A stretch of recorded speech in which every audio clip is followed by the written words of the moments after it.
haven't lit a yard site candle and you would like to, please do. And if you haven't placed a pin on the map in the other room based on where your family is from, or multiple pins if your family's from multiple places, please do.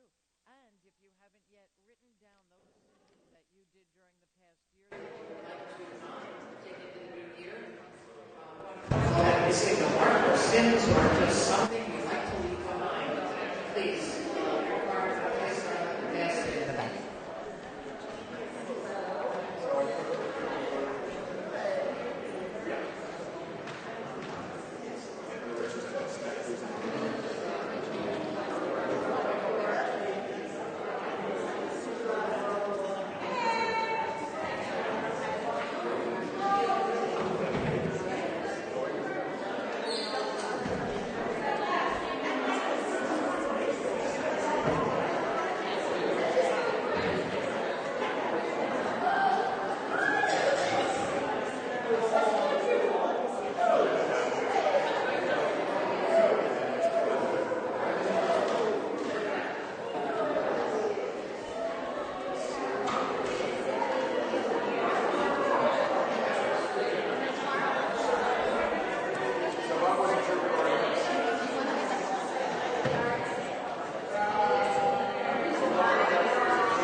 So as we get ready to begin, if you have not yet filled out cards with those things that you would like to let go of, those things that you see as sins or ways that you missed the mark over the past year, this is a good time to write them down. They will be read at some point over the next day. They will be read anonymously, so there's no need to worry. Also, if you have not lit a memorial candle, a yahrzeit candle, they are here and ready for anyone who wants to light a candle in memory of someone tonight. And if you have not yet placed a pin on the map in the other room showing where your family is from, this would be a great time to do it because our service will start in about a minute.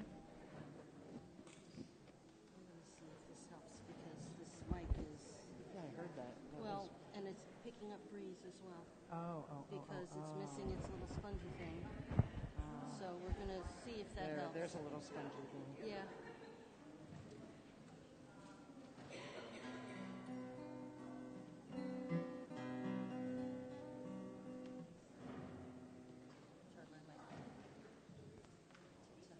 You want to play for a minute or two before we start? Yeah. Do you need help? That's a good idea.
Welcome.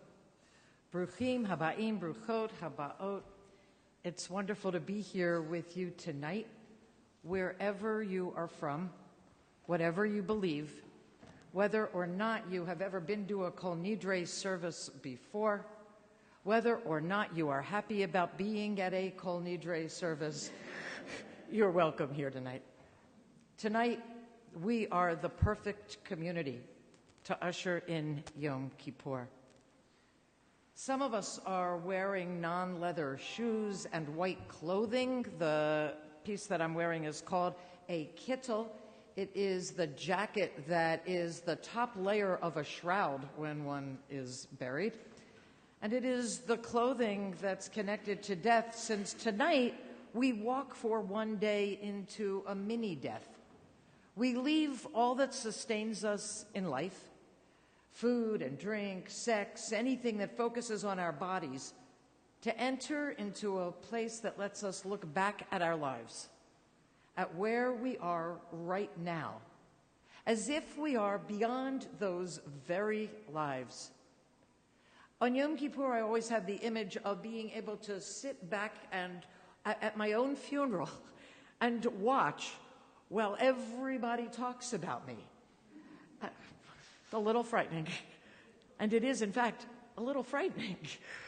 Because from there, you hear everything.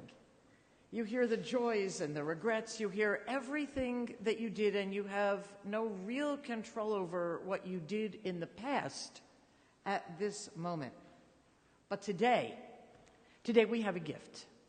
We have the gift of being able to be here at our own funeral, to look back at everything that we've done in life, to take a deep breath, and to move into life tomorrow, ready to start again, ready to start anew. So as you entered the room tonight, I hope that you put a pin on the map in the back showing where you come from. That may be your family's place of origin. It may be where you think of as your ancestral home. Today, we bring not just ourselves to this service, but our roots, whatever they may be. Many of us descended from immigrants who chose this country. Some of us ended up in the United States because our ancestors were forcibly brought here. Some of us may not know our roots at all. But tomorrow we will be taking some time to answer the question, where did you come from? And the start is the mark on the map, claiming one place as ours. So welcome. Yes, it's true. Tonight, bring your whole self. Know that your whole self, your whole being, belongs in this place at this moment. We start with a candle lighting.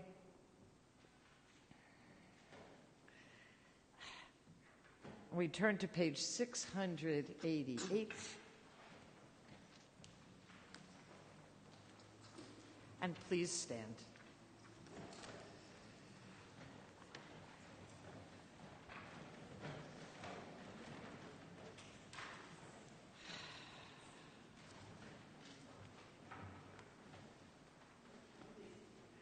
Oh, yeah, the fans. Oh, good luck. Well, while you're trying to light this, I just want to welcome people who are around the country, who are also a part of our community because we are live streaming. And I want to give a special hello to Judy, who's in Vancouver Island, who comes to us every year, and anyone else who's coming from afar. No? If not, we can pretend that you're lighting them. Or do them over here. Why don't you move the candles? It's not going to happen. So move the candles over to the corner. And then, because here I think they might not last long.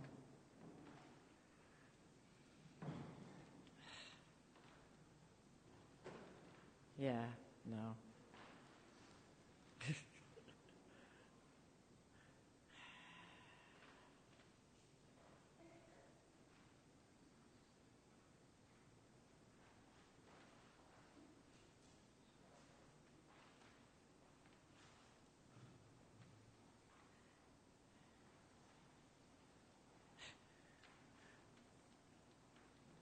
Yom Kippur is never supposed to be easy.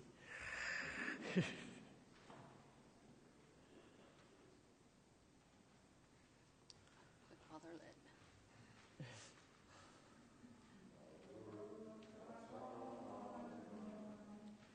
Eloheinu ruach haolam, asher kidshanu b'mitzvotav, v'tzivadnu להדליק נר של יום הכיפורים.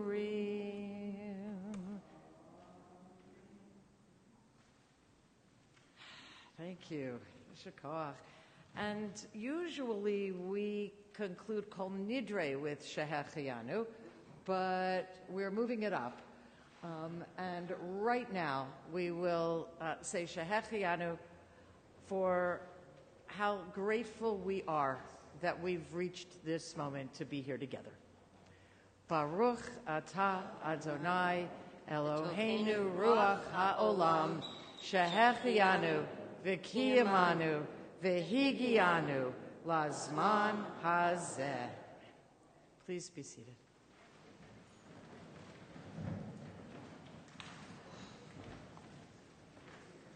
We turn to page 1 and listen to Moment Vanishing. Someone reading Moment Vanishing? No?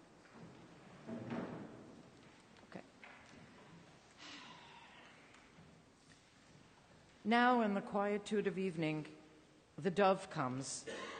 It does not flash its feathers, does not make a sound, but feeds on what the finches leave behind. How little it needs. A few hard seeds, a drop of water. It is late summer. It is always late summer here. The air is hot and dry. Brown leaves lie like hands in the yard. There is no place to turn, no place to stop. We're hurried along, pushed farther into our lives. Moments are vanishing all over the earth. As bombs explode, the victim is hooded. Great populations scatter on endless dust roads. It's too much. We avert our eyes. We wait like children for the coming of the dove. And if I were allowed a question, one question of the evening dove who asks for nothing, whose pleasure is a few small seeds, whose heart I covet, I would ask, oh, what will I become?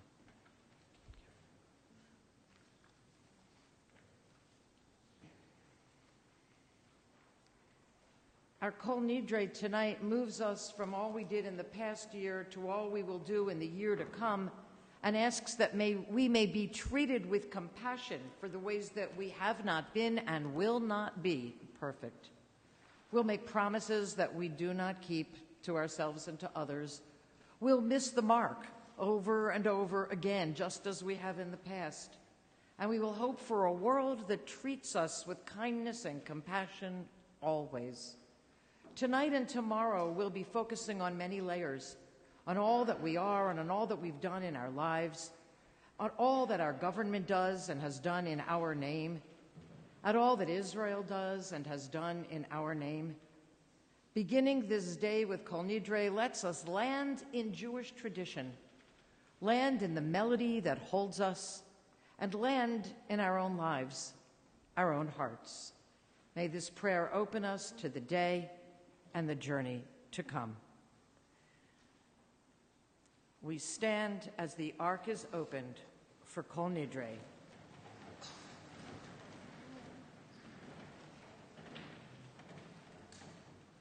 Return to page 692.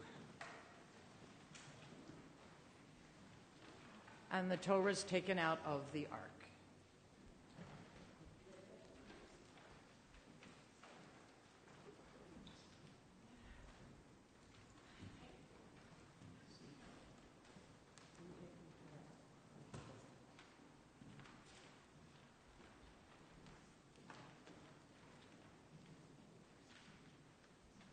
So someone is supposed to take the Torah out of the ark. I know that.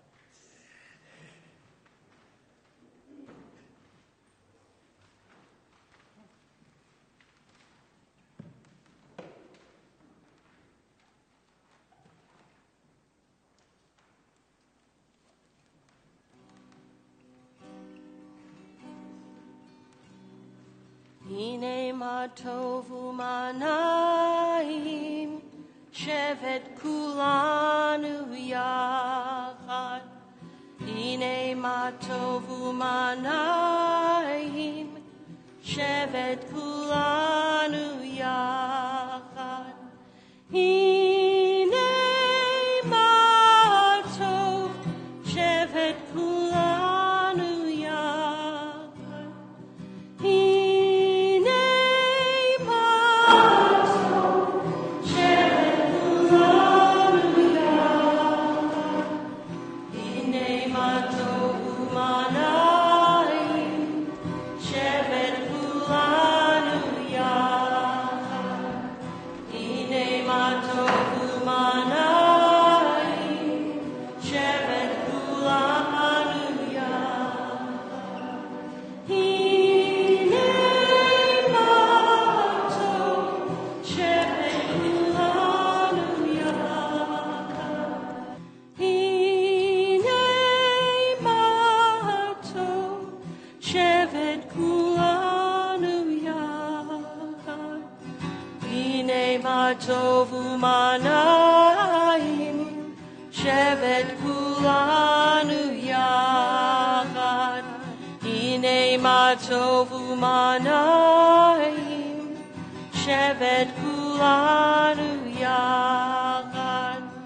Hine ma tov shevet kulanu yachad.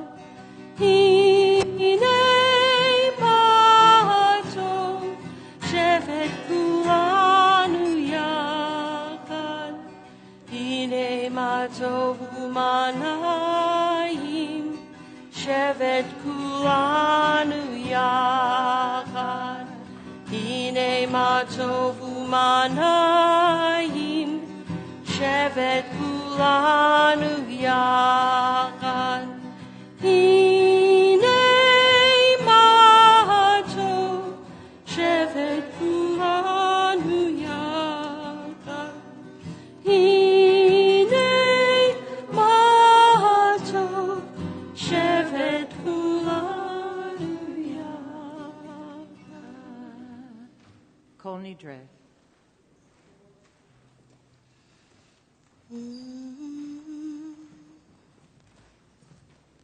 B'yeshiva shel mala u'b'yeshiva shel mata, al da'at hamakom v'al da'at hakahal, anu matirin l'hitpalel im ha'avrayanim.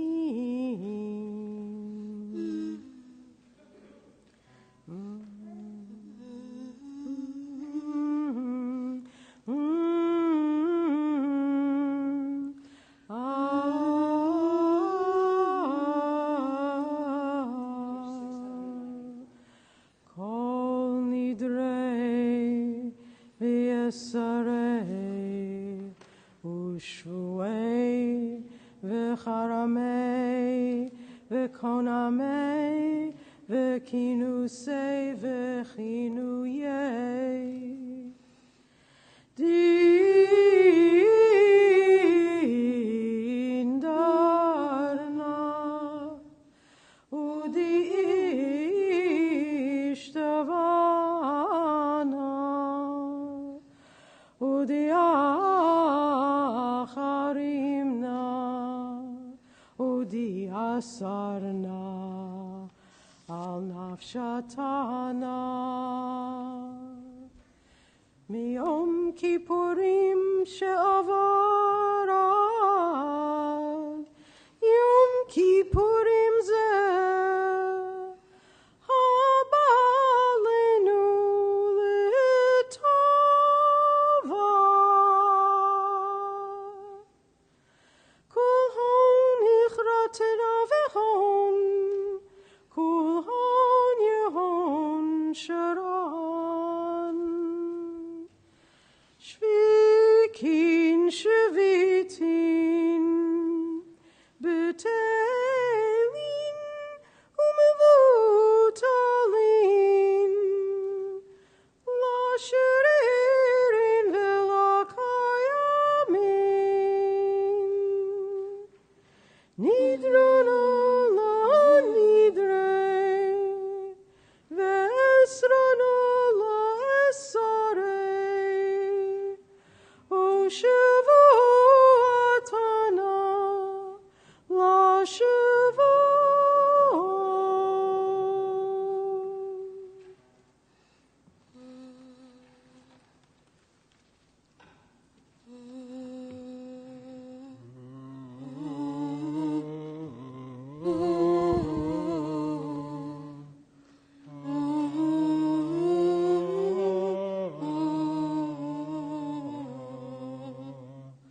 Kol nidre v'yasarei u'shevuei v'charamei v'konamei v'kinusei v'chinuyei.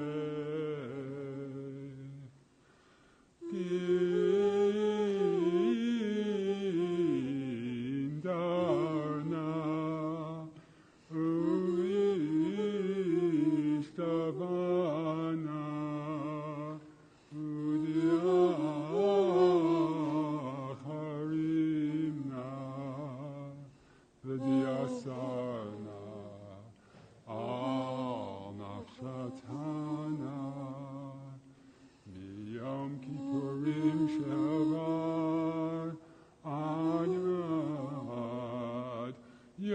Kippurim zeh haba aleinu letova. Kulchon yicharana lechon, kulchon yichon sharan.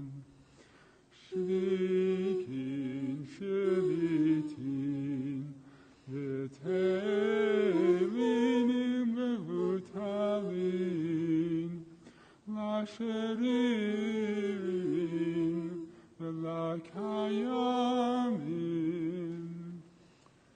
Nidre la nidre, yesarana la esare, ushevu atana la shevuot.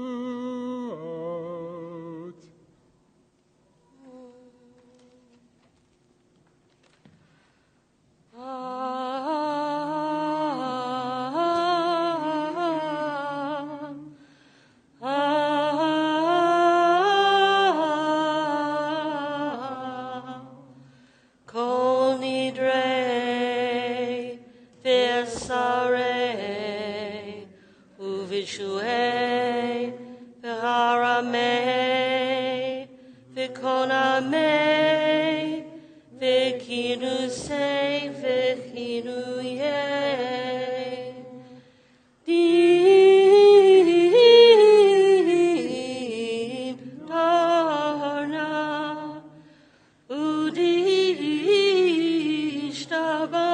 Udishtabana, Udihacharimna, Utiasarna, Al Nafshatana, Miyom Kippurim Shavar, Ad Yom Kippurim Zeh, Abalenu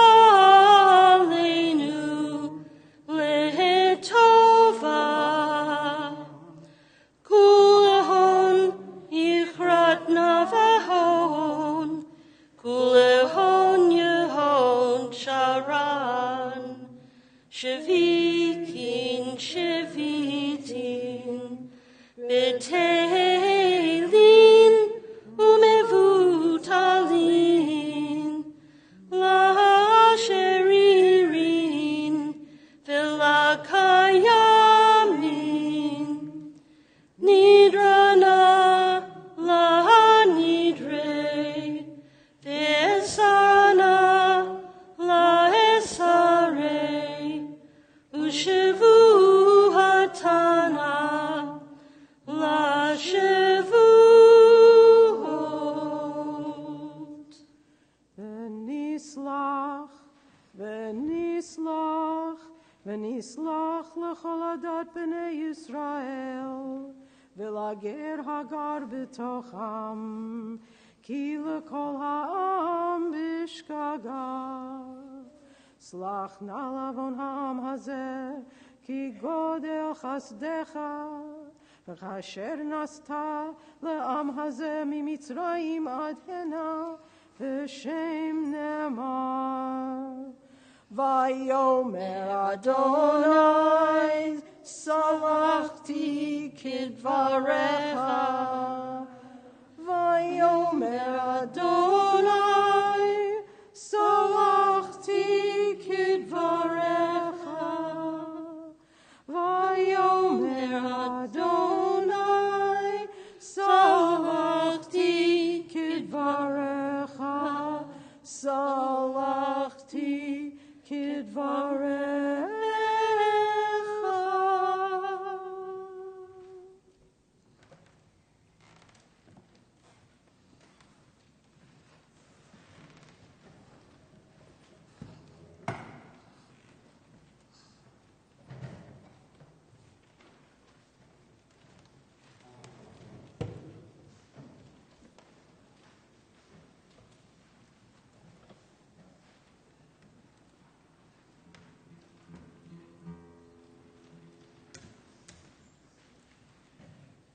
Please be seated.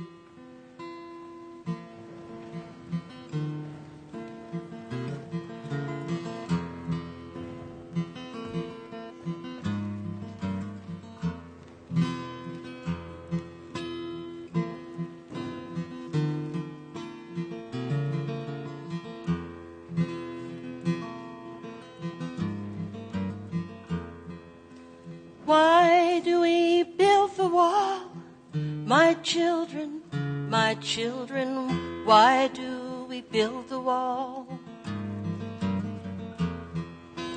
Why do we build the wall? We build the wall to keep us free. That's why we build the wall. Build the wall to keep us free. How does the wall keep us free? My children, how does the wall keep us free? How does the wall keep us free? The wall keeps out the enemy, and we build the wall to keep us free. That's why we build the wall to keep us free. Who do we call the enemy? My children, who do we call the enemy? Who do we call the enemy? The enemy is poverty, and the wall keeps out the enemy. And we build the wall to keep us free. That's why we build the wall to keep us free. Because we have and they have not. My children, because they want what we have got. Because we have and they have not, because they want what we have got. The enemy is poverty, and the wall keeps out the enemy. And we build the wall to keep us free. That's why we build the wall to keep us free.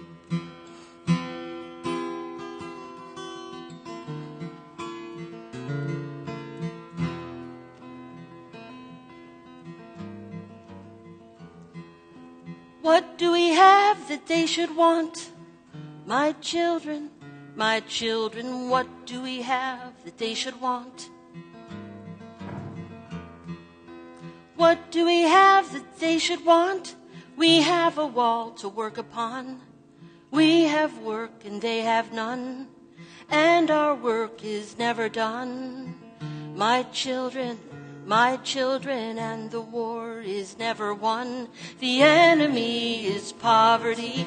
The wall keeps out the enemy, and we build the wall to keep us free. That's why we build the wall to keep us free.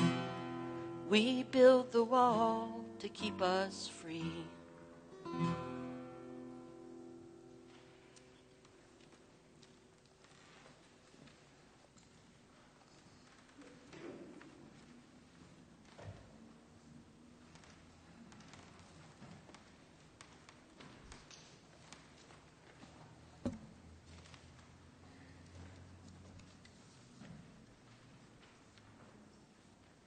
We turn to page 708. And the Baruch Hu calls us together as a community. So as we stand for the Baruch Hu, if there is someone near you you don't know, or someone you haven't yet said hello to, or someone you could say hello to, please stand and find someone who looks like a part of this community you should greet.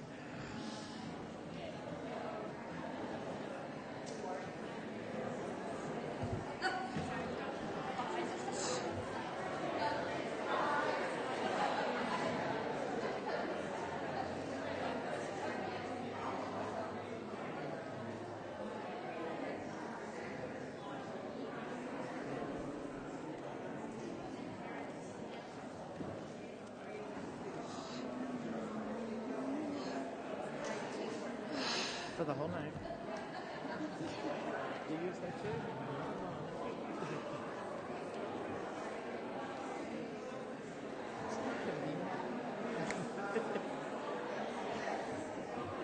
In fact, it's a nice way to get people back, actually.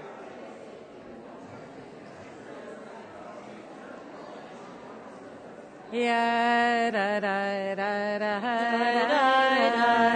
yeah, da da da.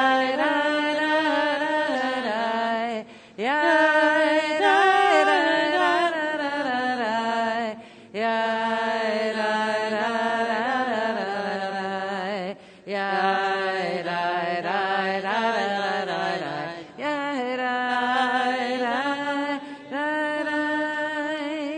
turn to page 708 for Baruch Hu.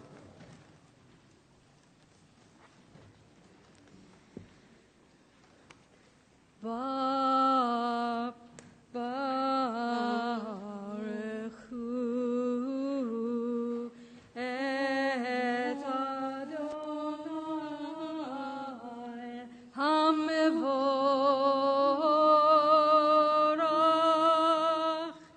Baruch Adonai HaMevorach leolam vaed.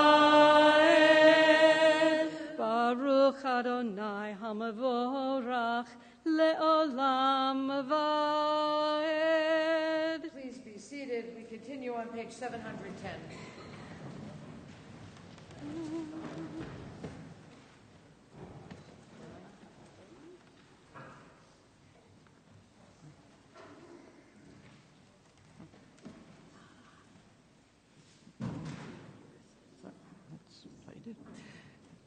Page 710, we take a moment and look out the windows and see that it's just starting to get light.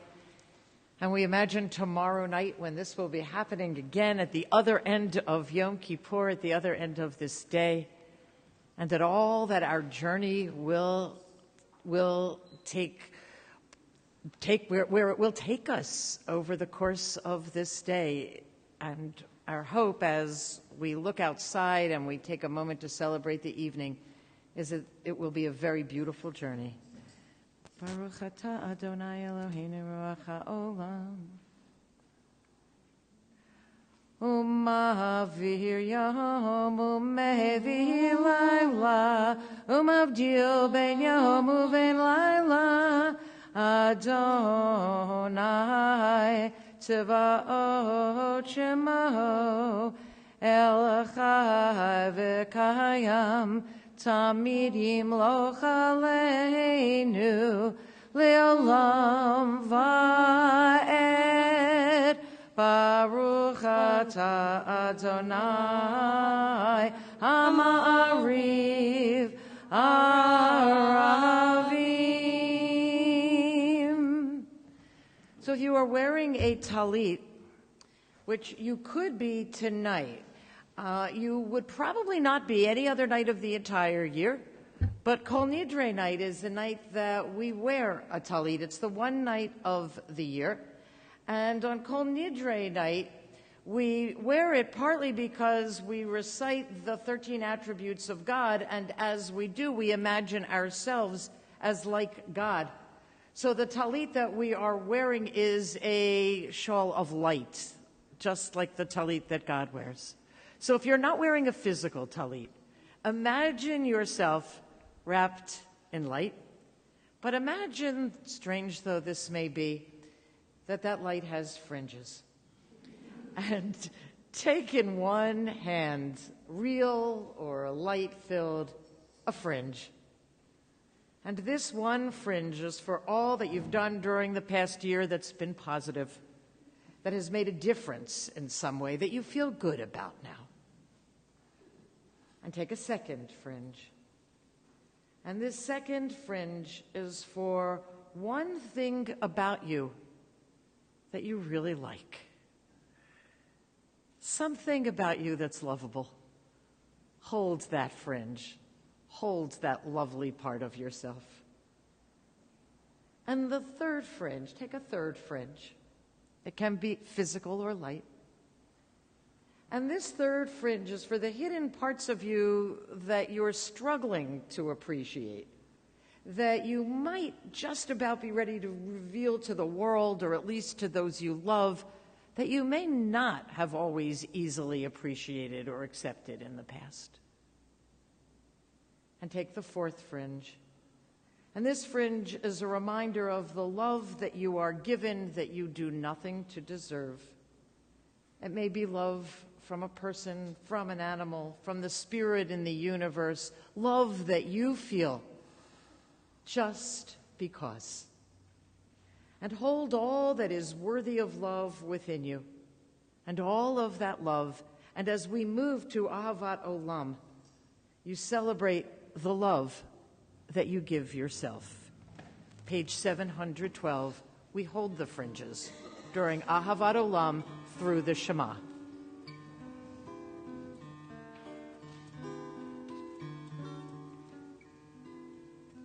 Ahavat Olam, Beit Yisrael, Amcha Ahavta, Amcha Ahavta. Torah u'mitzvot, chukim u'mishpatim, otanu limadeta, otanu limadeta. Al kein Adonai Eloheinu b'shloch benu, uvkumenu nasiach b'chukecha, v'nismach b'divrei Toratecha, uv'mitzvotecha le'olam va'ed. Ki hem hayenu be'orech yameinu, uvahem nege yomam v'layla, nege yomam v'layla, ve'ahavatcha lo tasur mimenu le'olamim.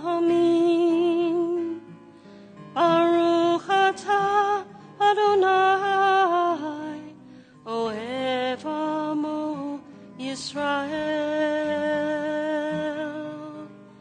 Ohev Kol Yoshvei Tevel.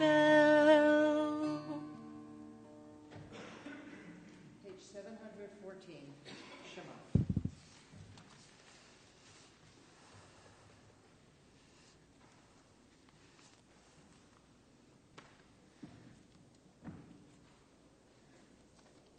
Shema Yisrael, Adonai Eloheinu, Adonai Echad. Baruch Adonai HaMevorach Le'olam Va'ed.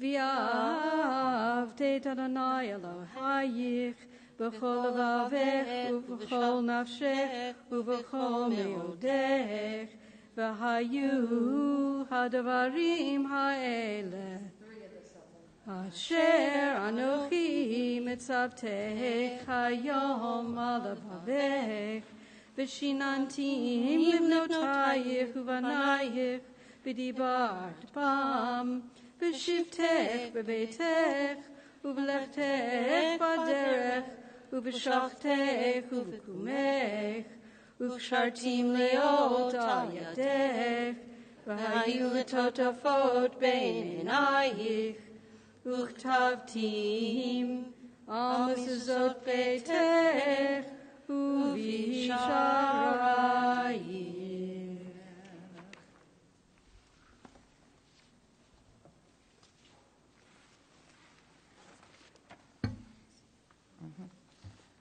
We turn to page 4 in our supplements for the Via Hafta by Aurora Levins Morales.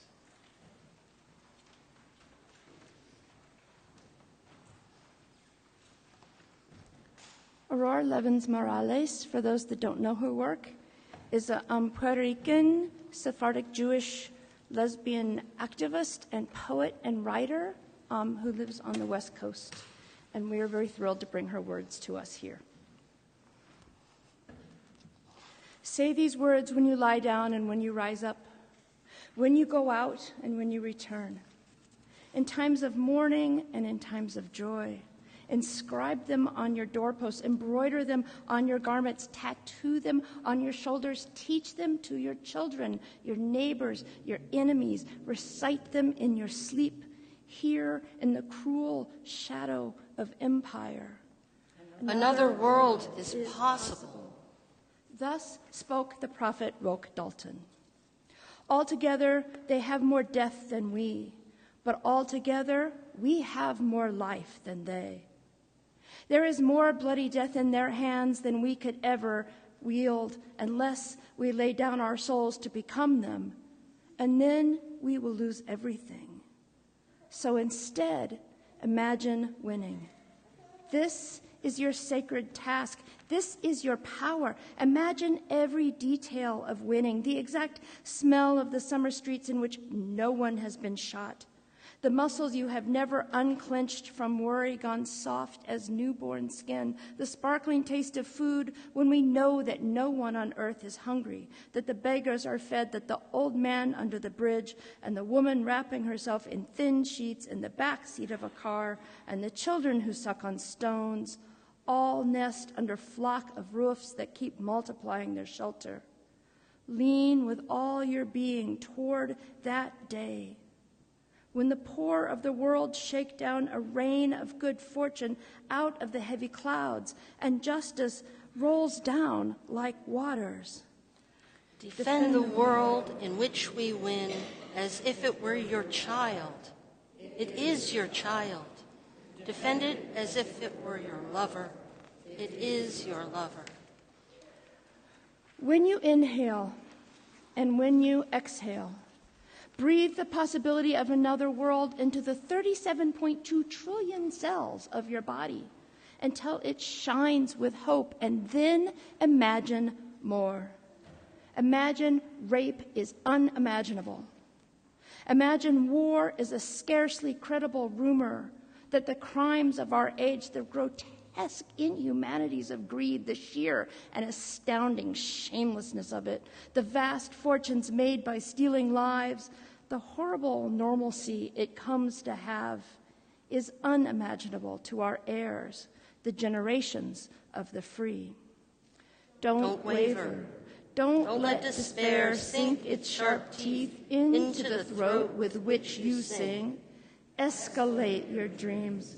Make them burn so fiercely that you can follow them down any dark alleyway of history and not lose your way. Make them burn clear as a starry drinking gourd over the grim fog of exhaustion, and keep walking. Hold hands, share water, keep imagining, so that we and the children of our children's children may live.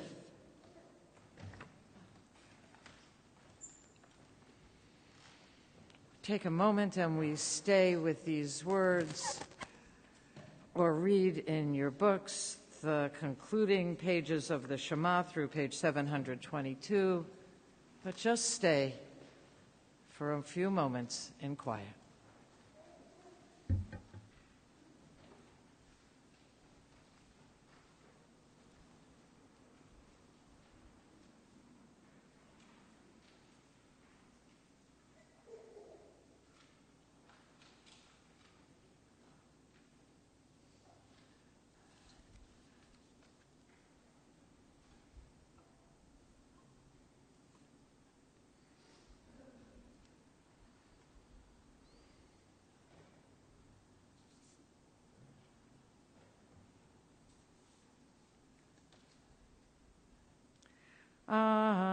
Adonai Elohechem Emet.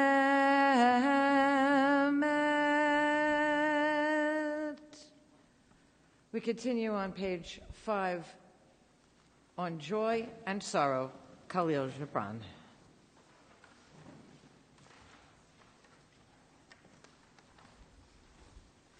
It's page 6, but if you just turn a page, you'll know that. You'll just find it. So we're going to read this to each other. lots of things from the 70s that we thought felt dated because, all that protesting suddenly no longer feels old in our day. And one of the great beauties of that time were these wonderful poems by Khalil Gibran. So, y'all, you're the non-italicized regular print people. You can decide where your middle is. I'm not going to make you choose. Y'all over here, unless you have strong feelings otherwise, are the italicized people. And everyone is, of course, all. And so we're going to read this back and forth to each other because we live right now in a time of sorrow and great joy. Then a woman said, Speak to us of joy and sorrow. and he answered, Your joy is your sorrow immense. and the self-same well from which your laughter rises Was often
quiet moments, we move to the Amida.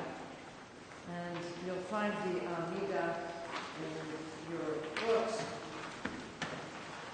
additional Amida, on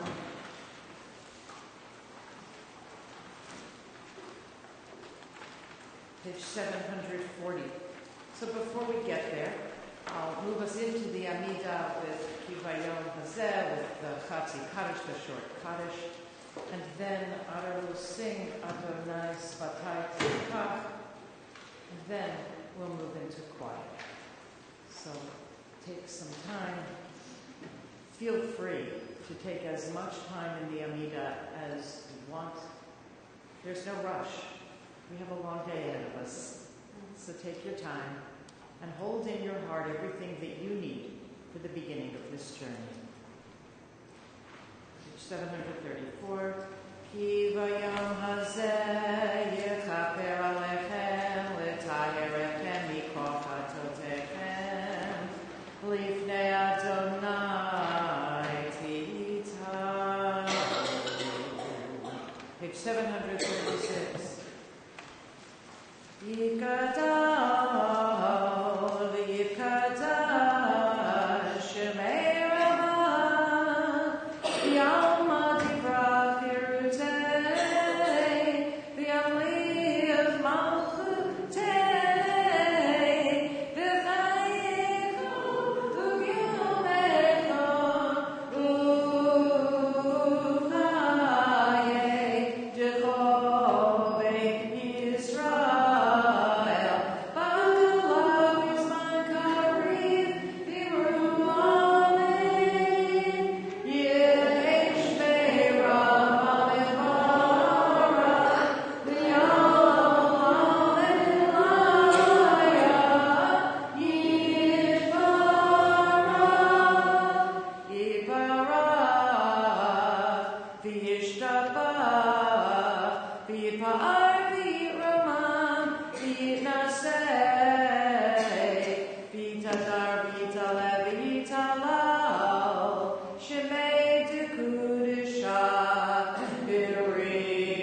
the Shema, a central prayer in Jewish liturgy that we just recited, ends with the words, Ani Adonai Elohechem, I am Adonai your God, and we tag on the first word of the next line. We tag on the word emet, so that we're singing Adonai Elohechem emet. Adonai your God is truth. It's then followed by paragraphs of all the aspects of God that we know are true, are real, are solid. Both the word emet, truth, and the word amen, that usually ends our prayers, are derived from a Hebrew root that means strong or firm.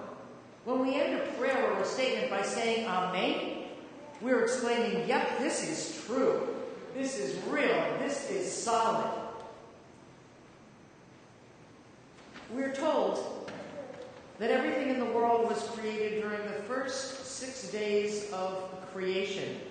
We just need to search for everything in the creation story itself. The last 3 words of the story of the creation of the world are the words Bara Elohim la'asot, referring to the work that had been done in carrying out creation. The last letter of each of these words, you can play with letters in the Torah a lot. The last letter of each of these words, Aleph, Mem, Taf, together spells, you will not be surprised, Emet, truth. So one way of looking at these words is that God created the world for us to do. For us to do what? For us to do the completion of all of creation. And buried in the spelling of these words is a guide for how we are supposed to do the completion of all of creation. We're supposed to carry that work out, be'emet, in truth. It's only through emet that we can realize our deepest potential. We live in a world where so much mitigates against our ever experiencing emet in any way.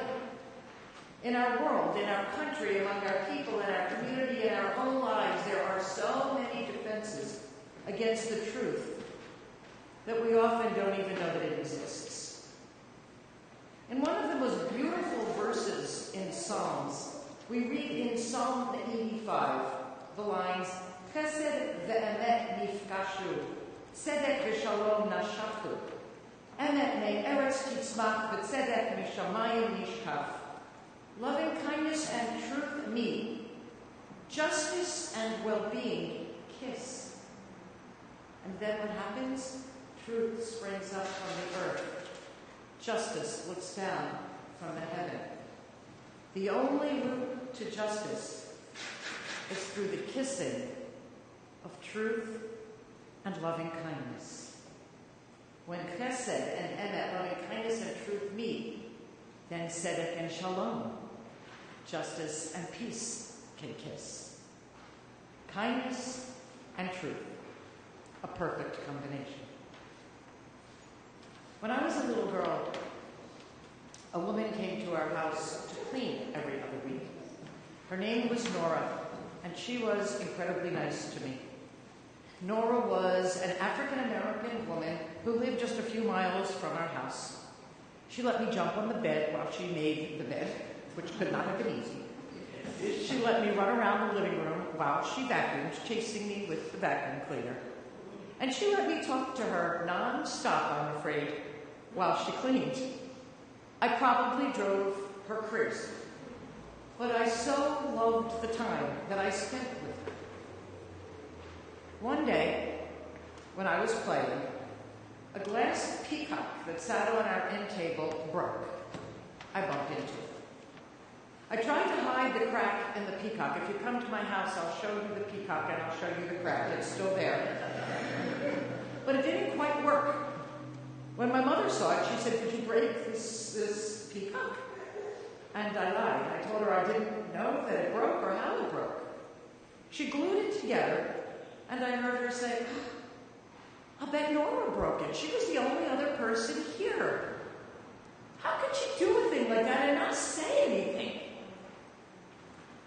Well, I imagine that she asked Nora too, who told her that she hadn't let her break. And I knew that my mother did not believe her. For many years, I never told my mother that I broke it. I let her believe it was Nora. Eventually, I did. Why would I do that? It's not as if my parents would have been horrible to me. Breaking the peacock was an accident, and they would have been upset, but they would have understood. But I didn't tell, and I felt awful.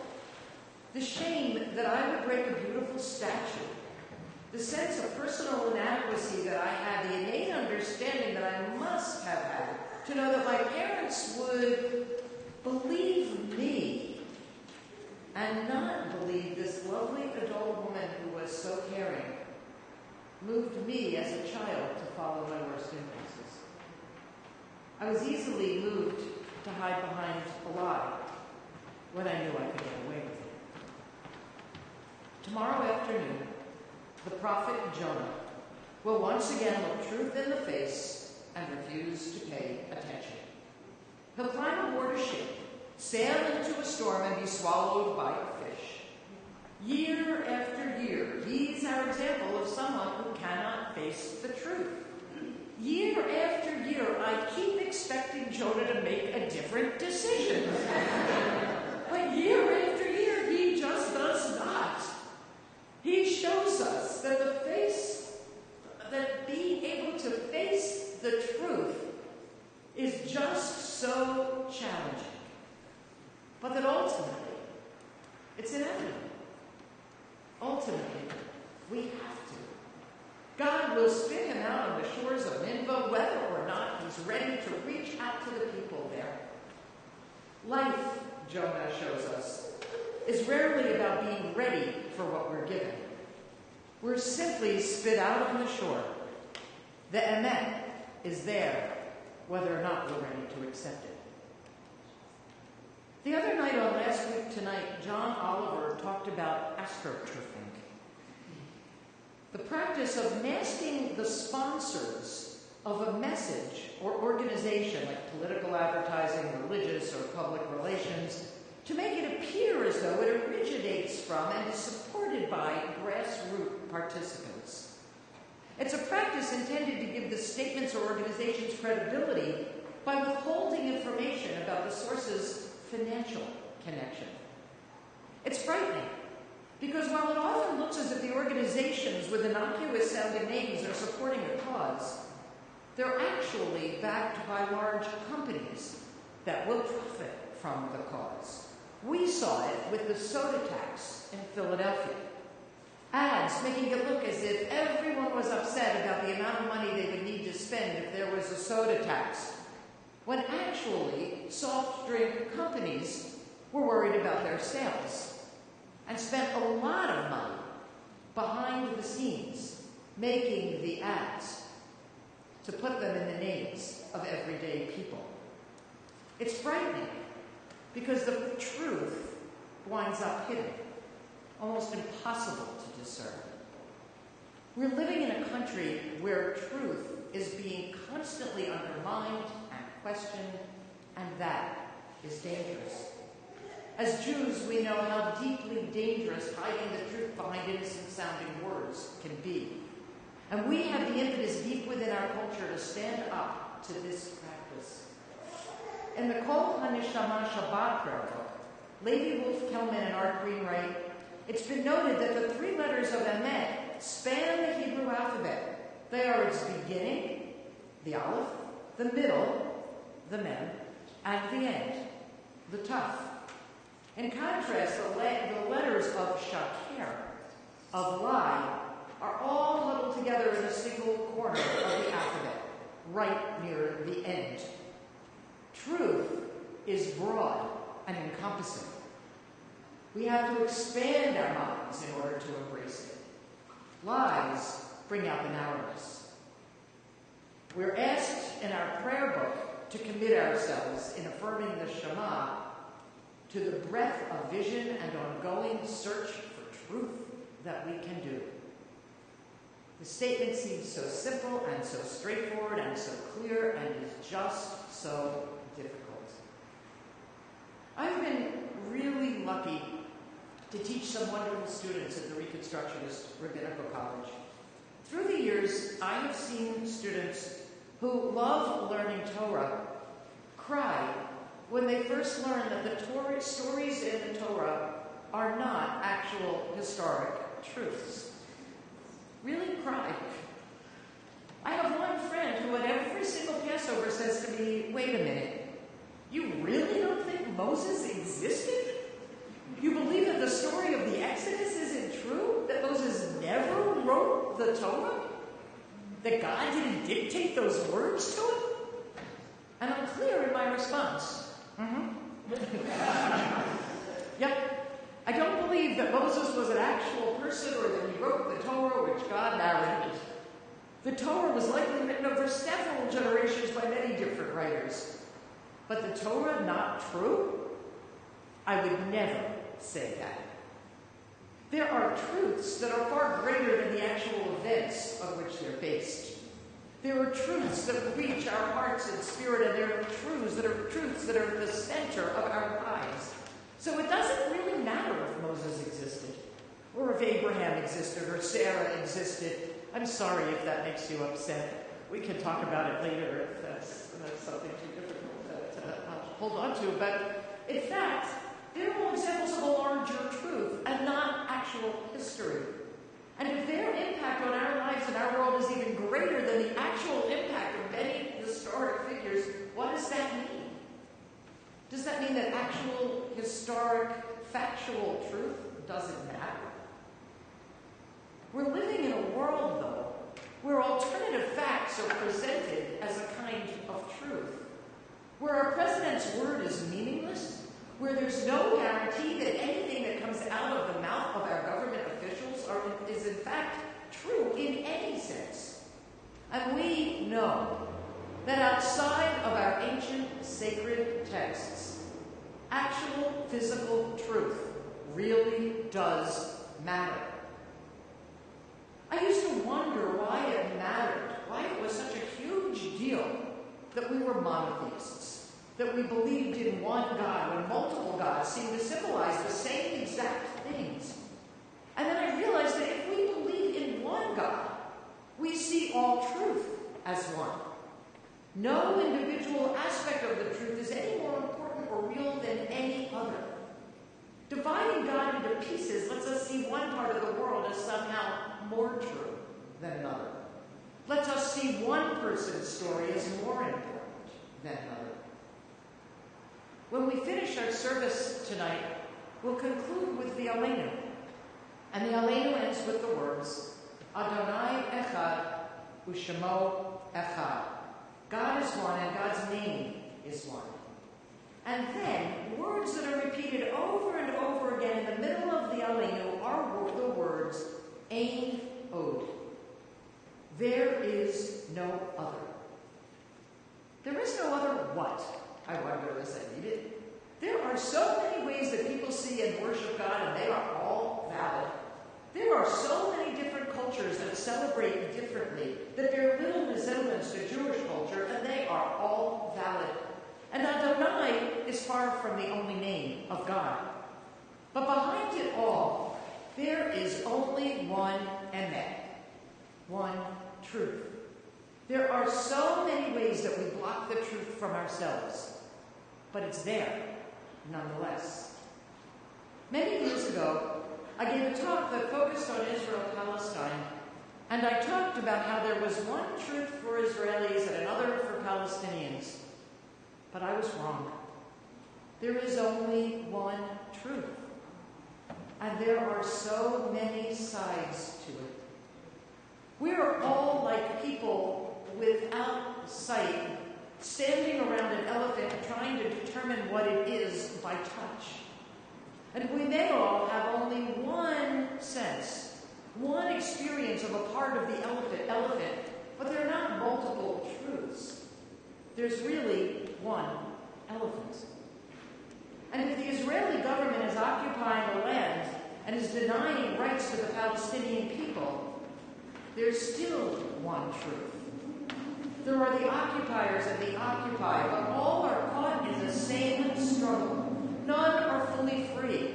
None are able to live the full free lives that they're meant to live, that everyone is meant to live when everyone is free.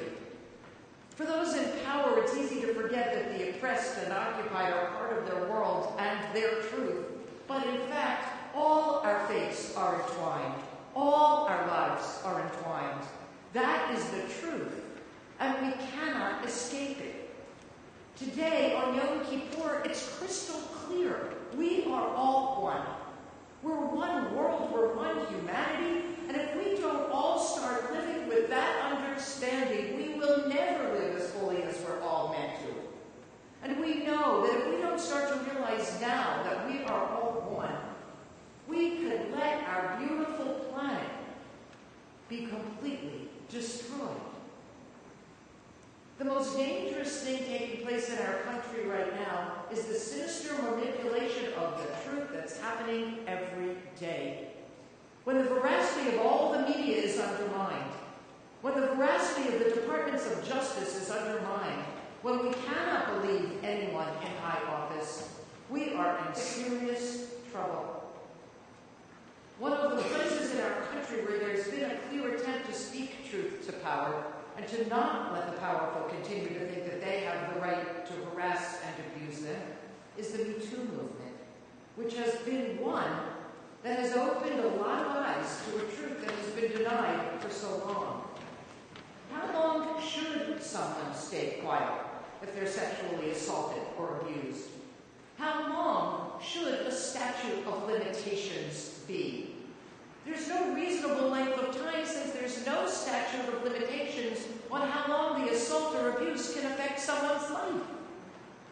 The truth of this movement is part of the greater truth of our lives and our world, whether or not it happens to all of us. And along with the opening up of even more allegations of sexual assault in the Catholic Church, it has pushed others who've been too ashamed, too frightened to speak up. It's never easy when new truth is revealed, but it's so important that there be a place in our world for all truth to be opened. When we look at the world and we don't see, whether it's the abuse or the suffering or the racism or the discrimination or the deep poverty or the destruction of the earth or whatever it is that's too hard for us to look at, we're limiting our understanding of the truth of the world. And we know just how dangerous and wrong that can be. Jonah resists God and tries to run away from God's call because the truth is so painful to him that he cannot even face bringing it to a country that might actually listen to him. And right now, our government is hoping that we will all be Jonah, that we'll run away onto a ship, that when our consciences and higher ideals push us to stand up and speak out, we would rather be hidden away in a big fish until they can reshape the country in their image. But we will never spend our lives in a fish, waiting to have the courage to stand up and point out lies when we see them. We will never let the topsy-turvy, uncentered, deeply painful world that we awaken to each morning stop us from seeing the truth, from recognizing it when we see it, from facing it fully, from speaking it loudly and clearly. It's our only hope. In 1964, Phil Oakes first sang this song. 2 lines. We're only as rich as the poorest of the poor, only as free as the padlocked prison door, only as strong as our love for this land, only as tall as we stand. When I listened to that song in high school, I loved it. I still love Phil Oakes and try to see if I can convince everyone I'm paying services with to add more and more Phil Oakes every year. But I don't think I understood. Now I get it. Now I get that if we're on land that was stolen from the Lenape tribe, our lives are forever entwined with them. Their truth and ours are one. That if we're living in the poorest big city in America, all of our lives are entwined, the wealthiest among us and the most poor. If the incarceration rate in our country is hitting epidemic proportions in the African American community just because many of us are white, do we not know that our truth and the truth of every single incarcerated person is one? How dare we think that we can separate our lives from their lives? From the lives of the undocumented immigrant, from the lives of the young men incarcerated because they can't afford to pay bail, from the lives of the elderly who need to choose between food and medicine, from the lives of 10-year-olds who have already lived in 25 foster homes, and on and on.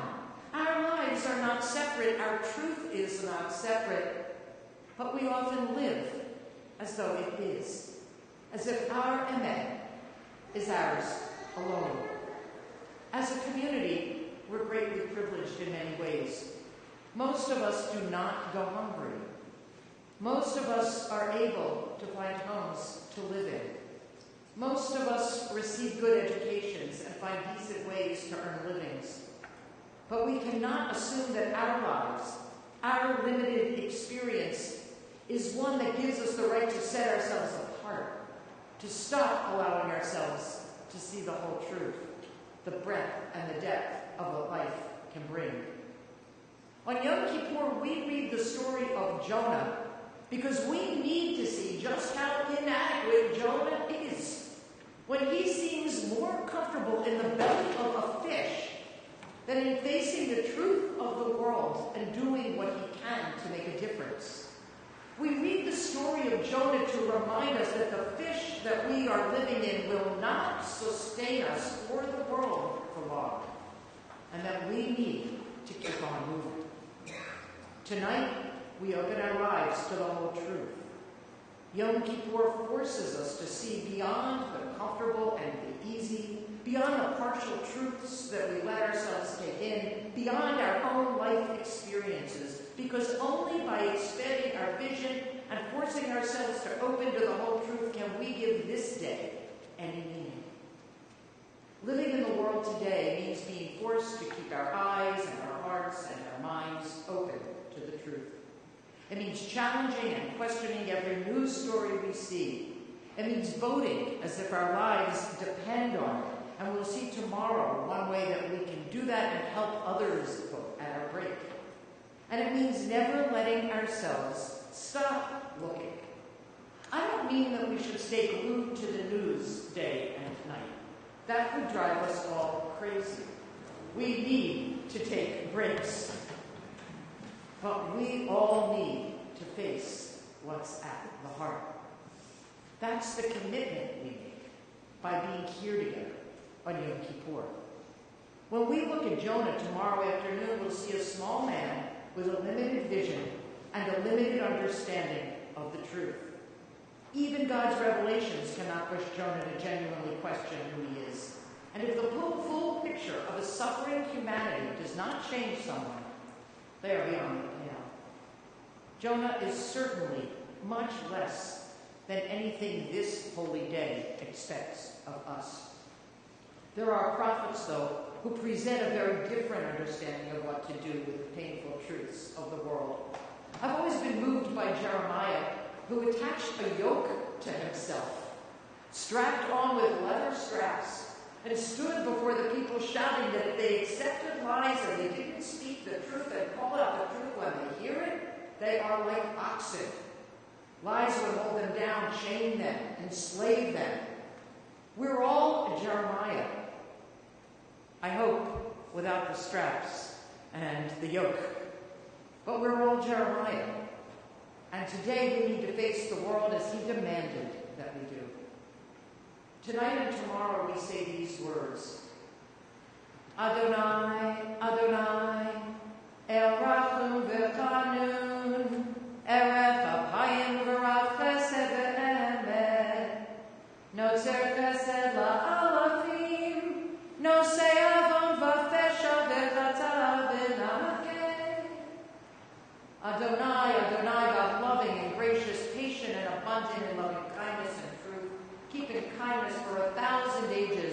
forgiving sin and rebellion and transgression, making pure. Just as in Psalm 95 we see God described as truth and loving kindness. The two are fully linked. It's almost as if one cannot exist without the other. And why? It's clear. Because once we realize that the entire world is part of our truth, then it's our obligation to know that everyone's life is entwined with ours. That a person suffering at one end of the world is linked to us. How can our response not be one of loving kindness? Our response to the cruelty in our world, to the insensitivity and narrow-mindedness of our president and current administration must be to keep our eyes and hearts and minds open and to force ourselves to seek the truth. We cannot be like Jonah, running and hiding and denying our power, because we have power. We all do. And once we see the truth, we can use that power fully and well. Last year, during our martyrology service, a young man named Terrence Williams spoke to us about his own experience of incarceration. Terrence was a lovely, smart, thoughtful, courageous young man who refused to let himself be intimidated even by a group like ours, who looked very little like him. Terrence was shot last spring and killed near his home in North Philadelphia. He and so many other young black men are shot and killed every day because we do not all let ourselves see the truth and then act on that truth. We let our city reach a point where guns are so prevalent that it's more likely that a young black man like Terrence Williams is almost guaranteed that he won't live until adulthood. It happened just a short distance from our homes. But we spend much of our lives denying that Terrence Williams' life is entwined with ours. He and his death are a part of our truth, of our. So what can we do? For me, it's first about owning the fact that the little girl within me who could let someone else be blamed for my own act of carelessness is still there within me. The shame that I've carried for years is still there. After all, it happened close to 60 years ago, and I remember it clearly. Shame is such a powerful emotion for me. It can stand in the way of my seeing fully and clearly, of seeing beyond the limits of my own life. This can be true for so many of us. We can be so ashamed of how we really see the world, of our own limitations, whether it's our racism or our lack of understanding of others, or the limits of our knowledge, or whatever is deep inside that pushes us to deny the truth when it feels too dangerous or too scary. The child inside of all of us gives us partial truths that keep us stuck, that stop us from asking the questions we need to ask to face the full truth, the whole emet. It's still there inside each of us. Our job on this Yom Kippur is to realize that listening to that child, finding a way to avoid taking in the whole truth, stops us from fully living, from being fully present, in the most powerful, intimate way, in every way, whether it's with our partners or our friends or our families or our communities or our God. If our lives are not based on whole truth, they are partial lives. We cannot leave this sanctuary tonight without committing ourselves to asking the challenging questions that can push us into the year ahead with courage and with real strength. What is there inside us, stopping us, holding us back, not letting us reach out as fully as we can? What is there that we're avoiding in our lives because we're so afraid to face the whole truth? And what is there that we're avoiding in our world that we need to face? Whether it's in our city, our community, in our country, in Israel, Palestine, in the whole world. That only by looking at it with honesty and courage can we help move our broken world toward justice. Then and only then can we be prophets, not like Jonah, but prophets who lead and who stand up to the lack of truth that's in our lives and our world everywhere we look. Only then can we really make a difference. Adonai Elohechem Emet. Adonai our God is truth.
We turn to the Slichot service, the part of our service where we ask for forgiveness.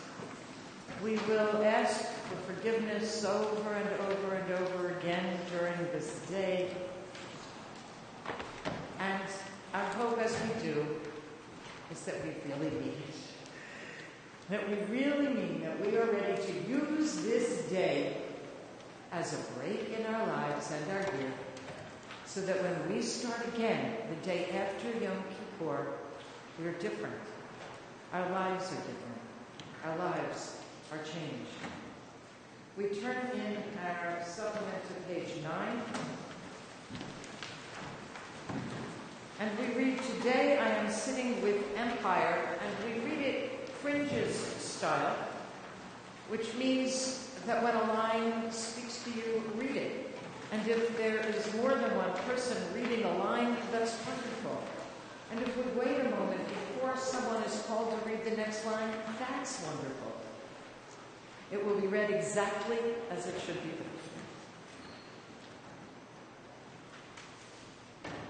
This feels familiar.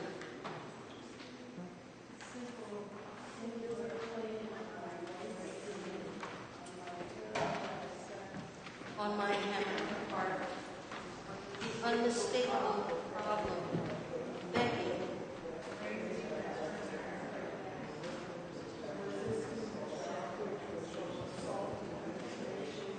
To my bleeding soul, the weary rejection of preachers and teachers and hell. I am telling you this. The woods, the villages, the cities, the very continent. From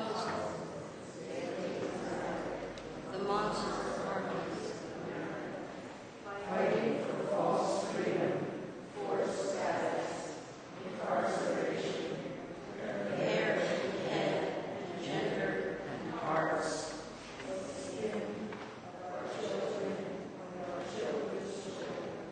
Of the evening sky and our rattling teeth. We need a kind of surgery. we need words and walking and silence and stars and smashing. Glorious proof that we are not the problem. We are the very kinsmen of our self-determination. And the indisputable fuck you of the problem. We are the streets and the rain and workers. We are the sanctity of God, and we know the difference between wrong and reasonable.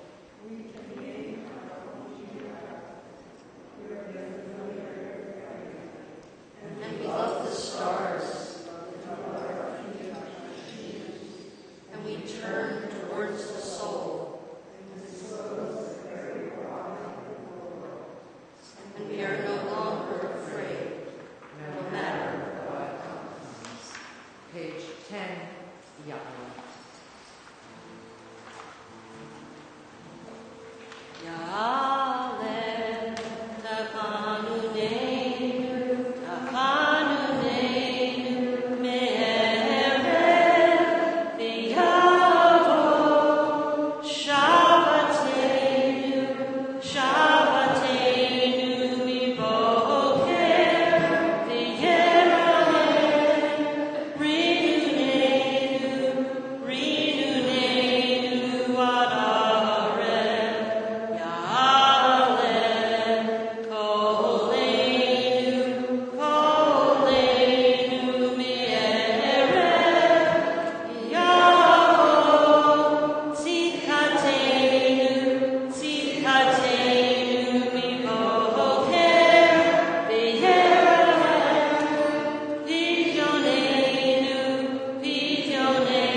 When we imagine ourselves in God's image, what do we imagine? Do we look like God? Are we like the fierce, complicated God in the Hebrew Bible? Or are we more like God when God is wise and loving? Or all these things? When we recite the 13 attributes, we're reciting God's description of God's self.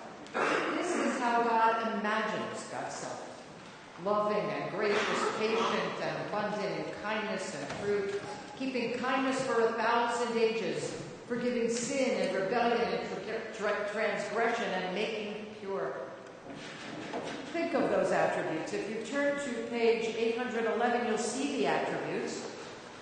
Take one of them that you like, that feels like something you could identify with, that feels like you, a way that makes you know that you are godlike. And as we chant the 13 attributes, take that attribute and hold it with you. Hold it with you so that you know you are like God. Page 812, please stand for the 13 attributes.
Hear our voice.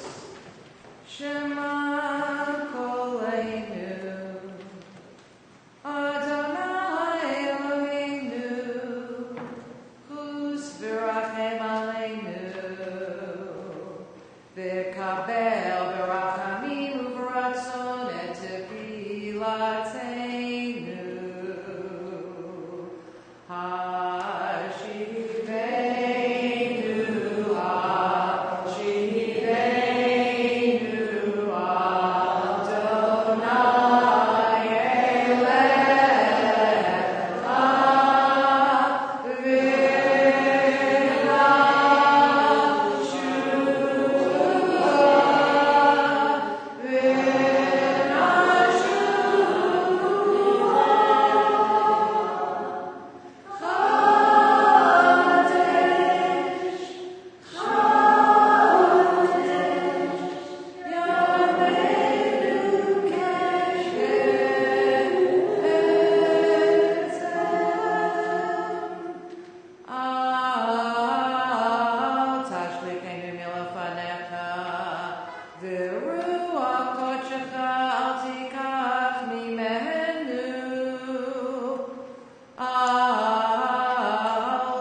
Betocheinu al ta'azvenu, al ta'azvenu Adonai Eloheinu, al tirchak mimenu, aseh imanu l'tova, vayivru sonenu v'yevoshu ki ata Adonai Ezratenu v'nichantanu.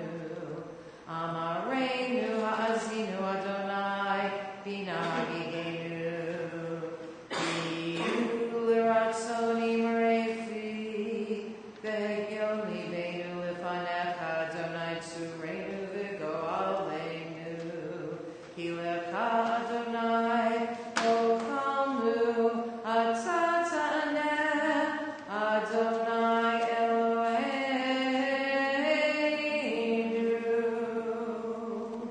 May our words of prayer and meditation of our hearts be seen favorably, precious one, our rock, our champion, for we place our hope in you, eternal one. So may you answer us, almighty one, our God. Please be seated.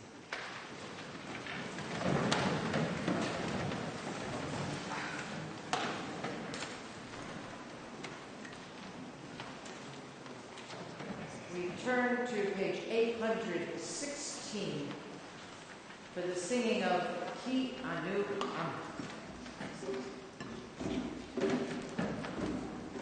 Ki anu amecha ve'ata Eloheinu, anu vanecha ve'ata avinu, anu vanecha ve'ata Adonenu, anu vehalecha ve'ata Eloheinu, anu gachatecha ve'ata goraleinu, anu tonecha ve'ata roleinu, anu harnecha ve'ata nodreinu, anu ve'ulatecha ve'ata yotreinu, anu rayatecha ve'ata dodeinu,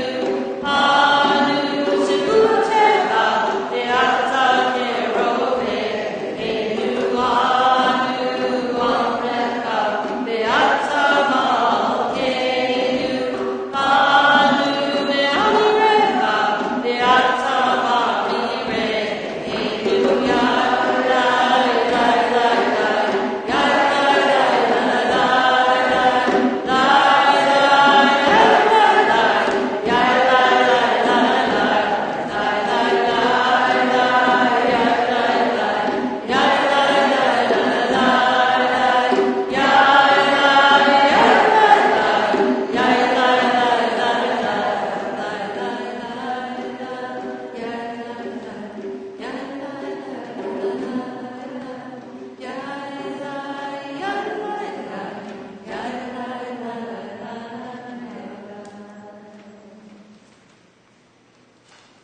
So, almost every year, when we reach the Alche, the part of the service where we are going to ask for forgiveness, we look at issues in our larger world for which there is forgiveness needed, and we also look for issues in our own personal lives.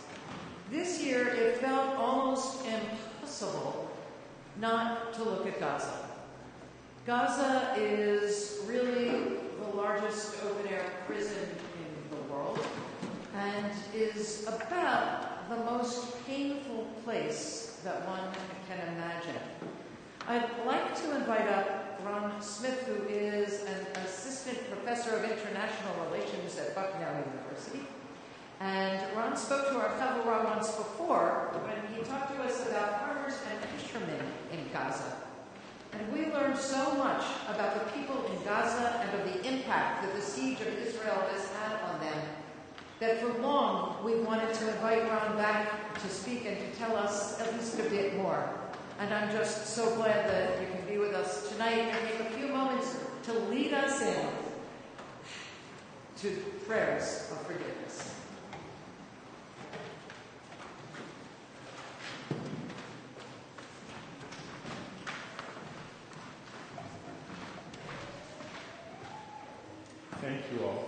having me back tonight. It's such a pleasure to be a part of this Havurah, and as difficult as it is for me, working 3 hours away, I made it in record time, in fact. So I'm so happy to be able to share with you. I was told I have 5 minutes, so I'm going to try to speak very briefly about some of the issues that I think are most important today. As some of you know, I've been working in Palestine since 2006. My research has focused in Gaza since 2009, when I had the great privilege of traveling with the family of the Corey's, Rachel Corey's family, into Gaza, where I made my first trip and the beginnings of my research there.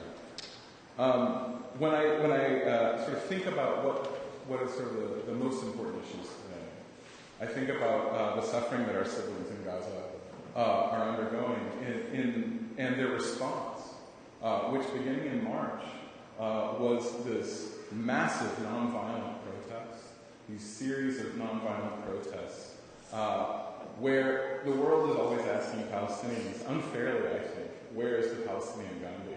Well, we have 30,000 of them. And they appear every week, often on Fridays, but also this Monday, for example. They come again and again and again to the border fence, and they say, we want our right to return. The world has given up on this right, but we demand it. And we watch, and the media now doesn't even bother to cover these demonstrations. It's disappeared off the radar. The kind of longevity, the kind of commitment that these people face, continuing to come and protest, continuing with nonviolence. The most violent act they have is they bring wire cutters to cut a fence which is illegal and shouldn't be there in the first place. But they come, and at this point, the Israelis have killed 190 of them. Right? Over 17,000 of them have been wounded, most of them maimed with sniper weapons. Many of whom who survive will never be able to walk again, will never have normal lives. They've lost limbs. Many of them will never have the facilities they need to recuperate and to be rehabilitated, because the siege that Israel has imposed on the medical system, the siege that they have imposed on individuals who are looking for medical help. A month ago, there was a series of ships that set sail from Gaza to try to break the siege, and they were full of medical patients, because Israel will not allow the vast majority of these Gazans out of the Gaza Strip to seek medical attention. They tried to break the siege, again non-violently, and again they were pushed back with violence. When we think about the issues that seem to, the very few of them that seem to reach our ears and our eyes, we hear a great deal about UNRWA, the United Nations Relief and Works Agency, who our government has decided is no longer important. So we've eliminated $350 million this year from the UNRWA budget. But I think this is an interesting conundrum. The United Nations Relief Works Agency was designed to be emergency services for people who had been driven out of their homes by the establishment of the State of Israel. They had a 3-year mission. It's now year 70. So what UNRWA has done, instead of providing a means of attaining rights, independence, self-determination, has created dependency over 5.5 million refugees. I brought my students from Bucknell to the offices of UNRWA 2 weeks ago in New York, because I wanted to, and I arranged the trip before the news had come out, but I wanted them to hear what an organization whose job was to protect human rights, what their position was. And to be quite frank, I was horrified. I was horrified because UNRWA's position, at least the position of the spokesperson in New York, was the worst thing that Palestinians could do, would be to leave the arms of dependency of UNRWA and establish their own kind of resistance. The language that was used in this meeting was that Palestinians, unless they are within the UNRWA systems of education, will become unproductive in their actions. What does that mean, to be unproductive? Is the Great Return March unproductive? Is fighting for your own rights and fighting to leave a life of dependency from a world which has abandoned them, is that unproductive? In my mind, not at all. And in the minds of those that created international humanitarian law, also no. Palestinians have a right to resist. And as painful as that may be, they have a right to resist violently. In 1982, the United Nations General Assembly passed a resolution that pointed out specifically Palestinians and blacks living in South Africa under apartheid as two groups that have an enshrined right to violent resistance. The fact that Palestinians this summer have chosen to take a nonviolent route speaks so much more to their own commitment to change and their acknowledgement of their abandonment by the rest of the world. This year we also saw the release of Ahad Tamimi, right? The young woman who was put in prison for slapping a soldier after her brother had been shot by Israeli forces in the head.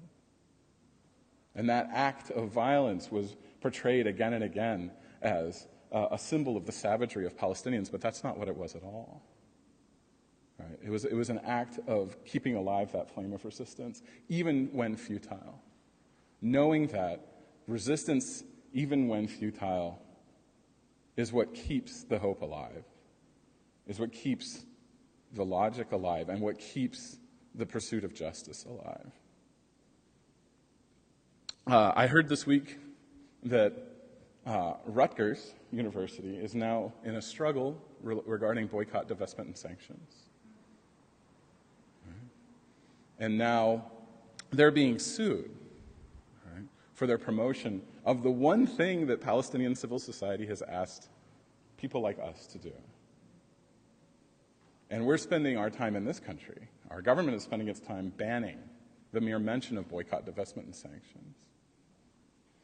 Well, what I'm going to say to you is, from my position, from my view, as someone, simply a researcher and someone with a very personal connection to this conflict, the most important thing we can do is live up to that demand and that request by Palestinians. Boycott, divestment, and sanctions, it's nonviolence. And if we want to live up to the nonviolent example the Palestinians are providing us in Gaza, in Nabi Saleh, and so many villages and towns before, then this is the best way we can go about doing that. That's what I have for you guys. Thank you. Thank you. Really appreciate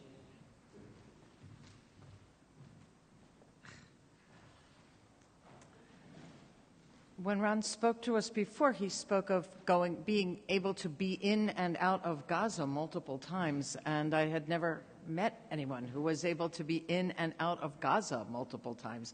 So I'm sure that right after our service, if people want to grab you and ask a little bit, yes, I'm sure you feel like staying around and answering questions. Thought so. Thank you.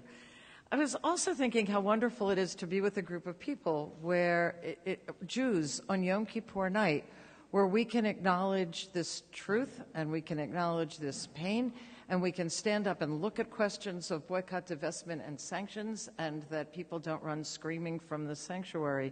And that is a gift and a blessing, and I am extraordinarily grateful for it. So thank you all for being wonderful and being here and being honest. Thank you. The Al-Khayt. We'll start on page 12 in our supplement. Please stand.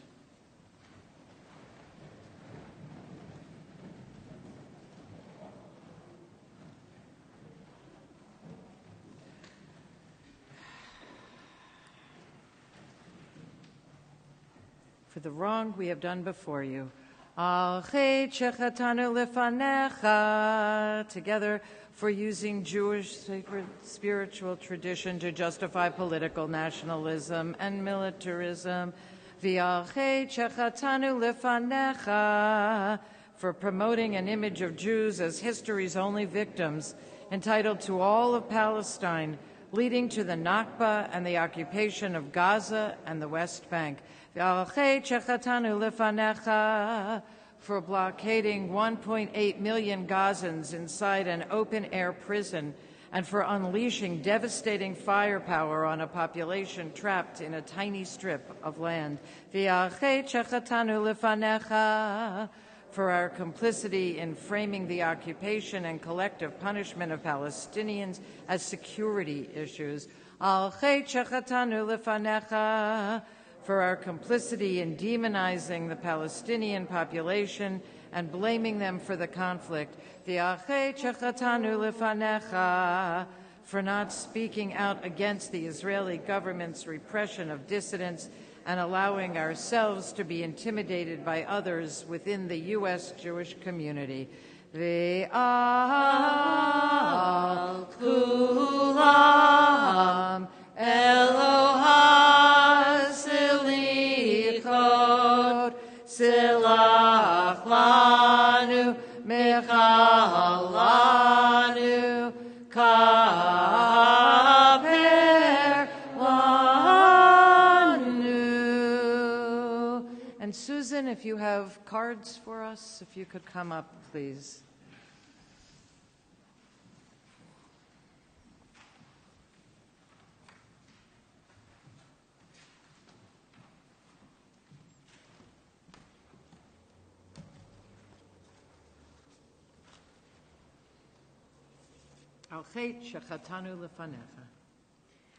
I missed the mark this year, often in small ways, and others. My kindness was not always active enough. I missed the mark for succumbing to personal addictions, for living in fear, not faith, for not working hard enough, for not loving enough.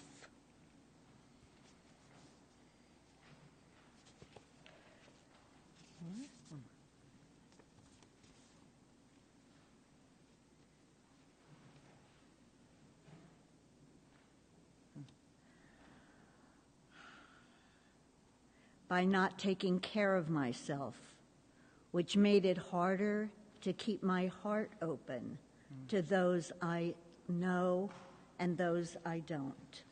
It's funny.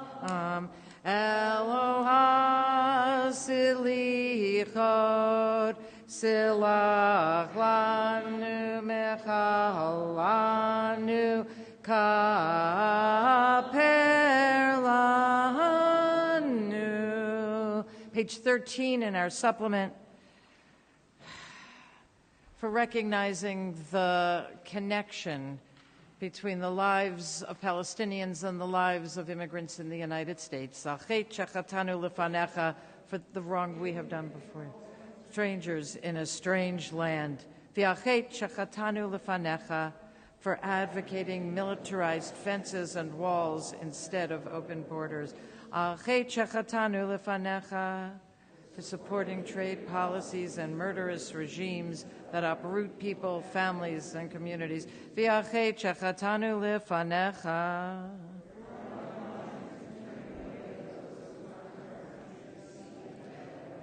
Achet shechatanu lefanecha.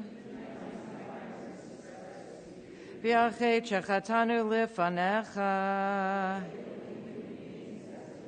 Achet shechatanu lefanecha. V'yachet shechatanu lefanecha.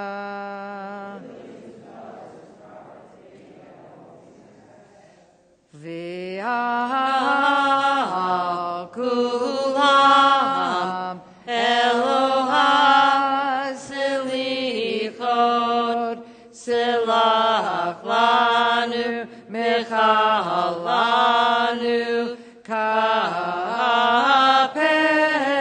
lanu. Page 820 in our books.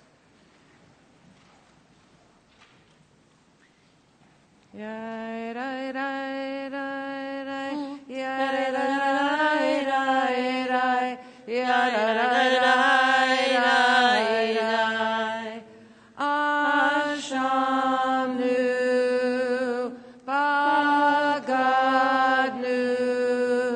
Gazalnu, Dibarnu Dofi, Hevinu, Virshanu,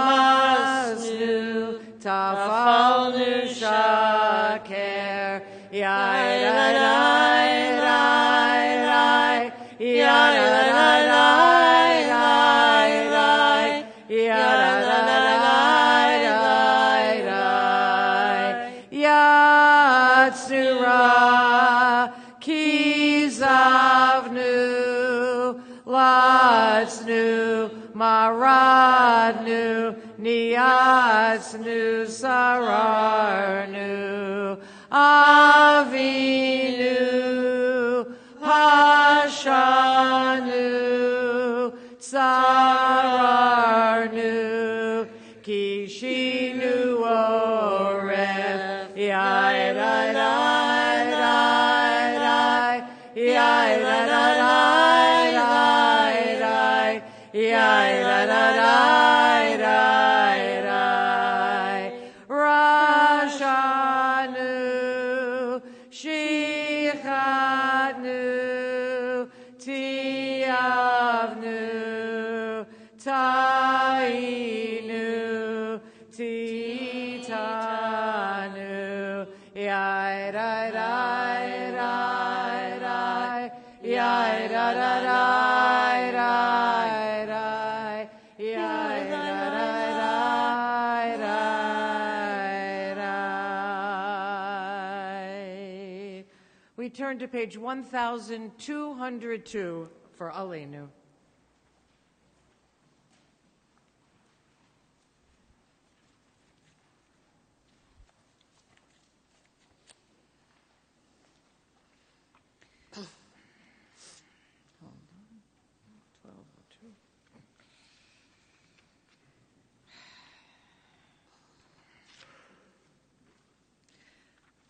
So I'd like to teach you an Aleinu that some of you may know, but the words that we use as kind of front and center words are the words Ein Od. There is nothing else. And that goes like this. Ein Od, Ein Od, Ein Od, Ein Od. Aleinu l'shabeach ladon hakol, latei gedula liyotzer bereshit, Shenatan lanu Torah emet, v'chayei olam nata b'tochenu. Ein Od, Ein Od, Ein Od, Ein Od, va'anachnu korim umishtachavim umodim lifnei melech malchei hamlachim hakadosh baruch hu. Ein Od, Ein Od, Ein Od, Ein Od, Ein Od. She'unot hashamayim v'yosef u'shchinatu sabekafei meromim.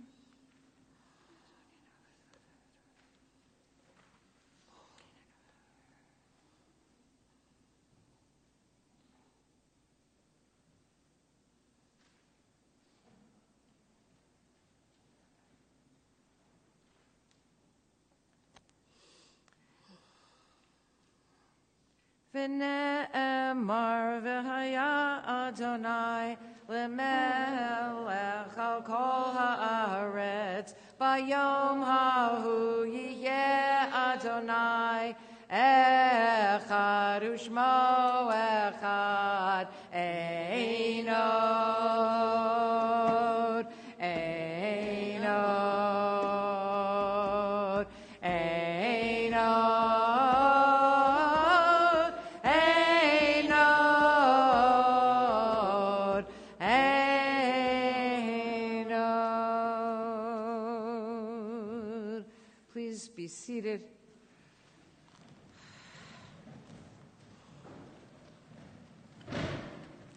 As we turn to the mourner's Kaddish on Kol Nidre, we hold in our hearts anyone who has died and who was in our life, anyone who we've lost during this past year, and then in years past. And at first, we'll hold them in our hearts as we listen to the reading of My Dead Friends by Marie Howe. And then we'll share the names of anyone you'd like who you're holding in your heart now.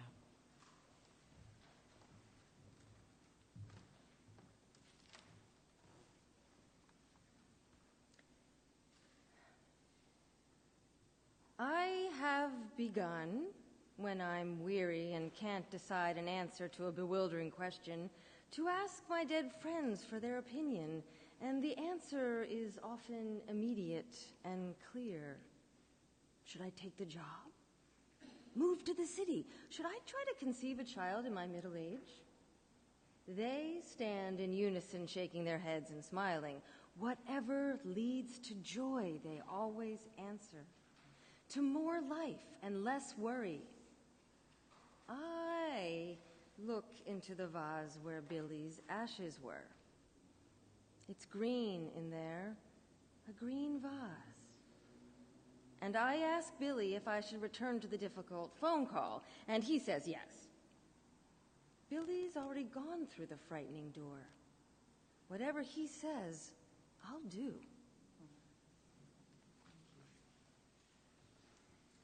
Thank you. If there's someone you've lost during the past year whom you'd like to remember now, please say their name.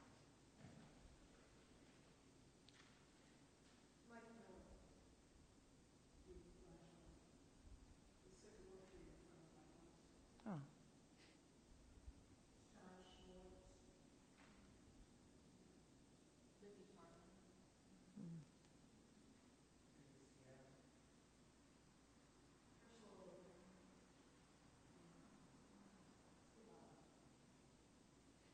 Kate Donegan.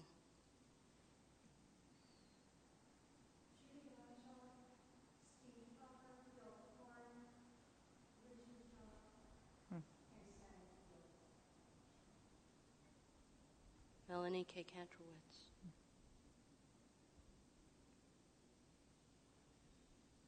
And if there's someone from previous years who you remember who comes to your heart tonight, please share their name.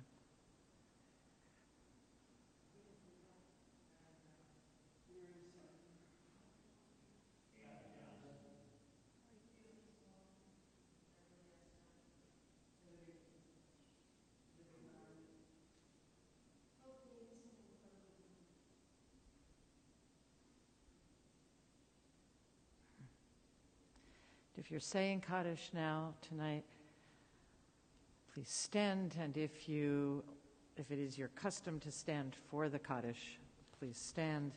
We'll read the Kaddish in our supplement on page 15.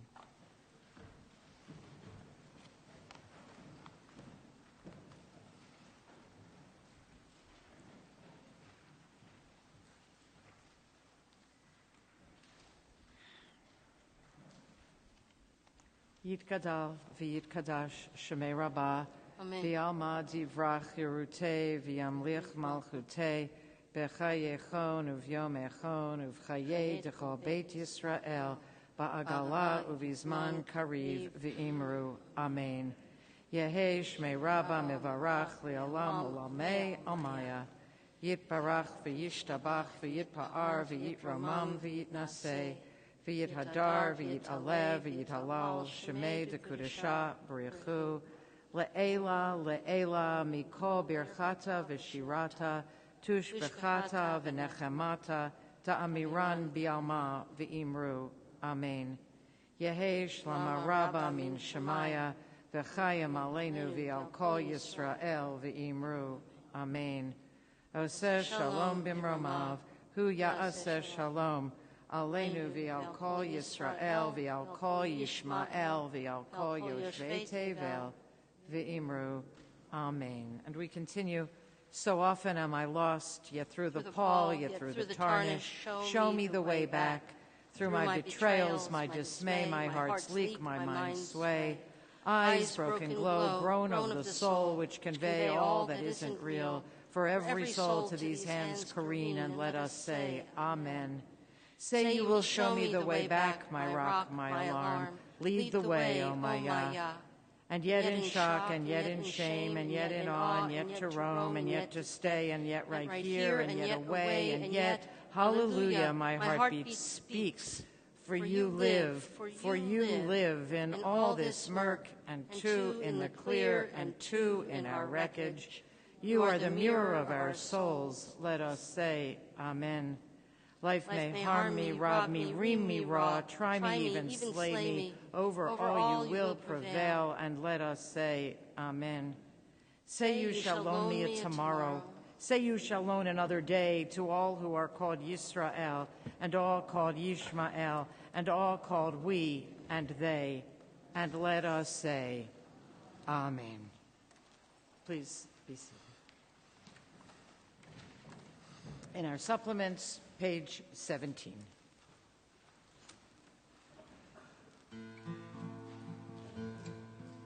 She is a boat, she is a light, high on a hill in dark of night. She is the wave, she is the deep, she is the dark where angels sleep. When all is still and peace abides, she carries me to the other side.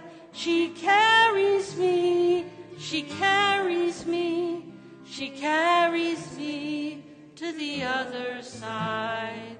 And though I walk through valleys deep, and shadows chase me in my sleep, on rocky cliffs I stand alone. I have no name, I have no home. With broken wings I reach to fly. She carries me to the other side. She carries me, she carries me, she carries me to the other side. 1,000 arms, 1,000 eyes, 1,000 ears to hear my cries. She is the gate, she is the door. She leads me through and back once more.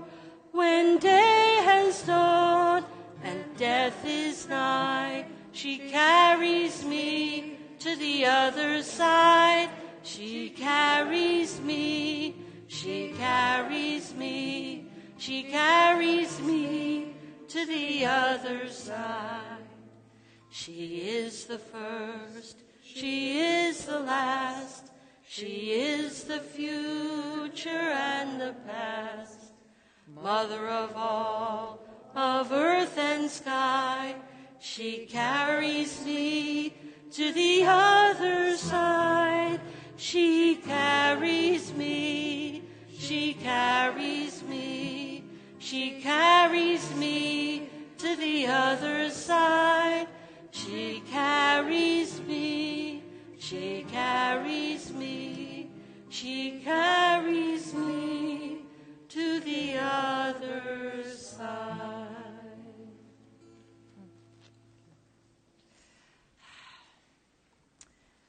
So, Gmar Chatima Tova. Wish you all an easy fast and a good Yom Kippur. And there are a few announcements, because I think it would be illegal to end without at least an announcement or two.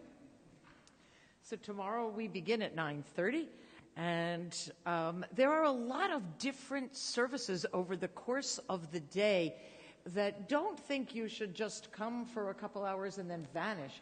You should come and experience something new and different and interesting and exciting, and go and come back and go and come, because there's so much to get out of the journey of this day that staying for the entire day is actually, I find to be, for me, a great gift. Our break in the afternoon will be at around 2, and this year we are taking to the streets.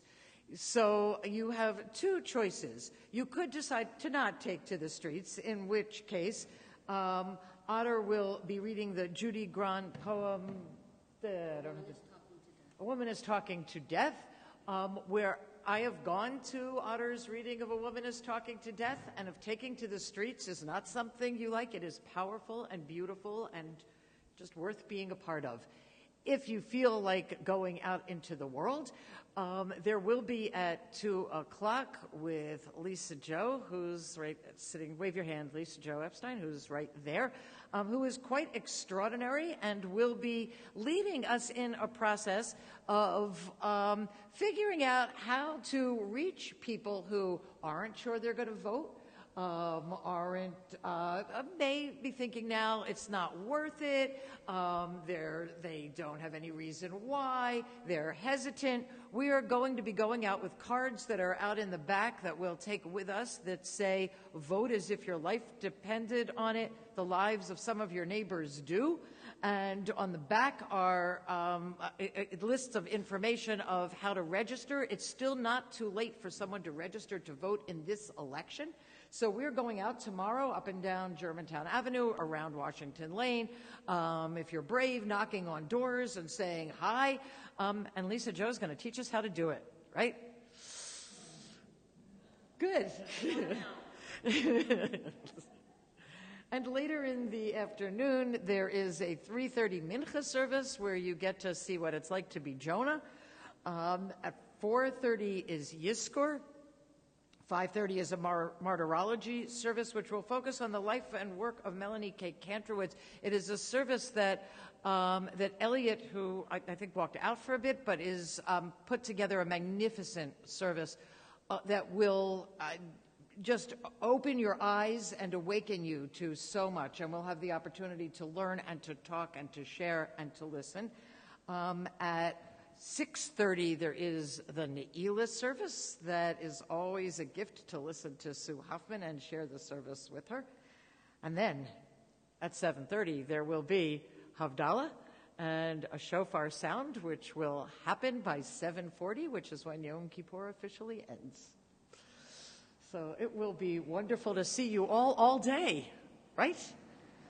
Yes, I thought so. So Shana Tova, have a wonderful night and a good day tomorrow.